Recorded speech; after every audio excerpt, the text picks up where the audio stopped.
Ayun guys, magandang hapon sa ating lahat. Nandito po ngayon tayo sa may bandang Silang Cavite, na kung saan tayo ay naarkila ng aking napakabait na suki since 2018. Ito, nandito kayo sa may napaka-nature ng lugar, napakaganda rito, relaxing lahat. Gusto mo makita, napakaganda dito, napaka-restaurant. Ayan, itutur ko muna kayo dito ha. Napakaganda dito. Ayan.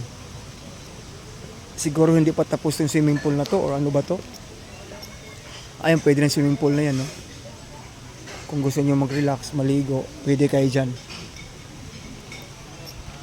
Iikot muna kayo mga ka-tigers. Iikot ko kayo dito.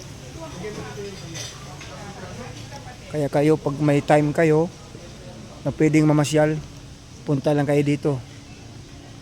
Ayan, oh. Ayan. Napaka-nature dito mga idol. Ayan. Talagang kakaiba talaga, oh. Ayan. Oops. Ayan. Ayan, ha. Napakaganda dito. Ayan. Kung gusto niyo magmasyal nang mag-relax, ayan, dito lang kayo pupunta sa may parting Tagaytay lang to.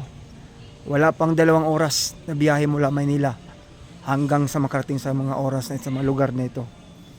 Yan ha. Pakita ko lang sa inyo. Yan. Yan ha.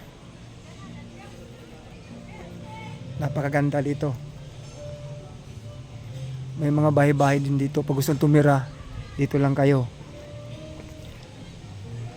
Yan. Diyan kami kumakain kanina. Yan. Diyan kami kumain, no. Ang ganda ng tanawin, no. Kailangan dito naka-reserve, naka-book bago pumunta, para kasi pag hindi kayo naka-book, maaari yata hindi kayo pwedeng pumunta dito dahil laging puno ang booking dito.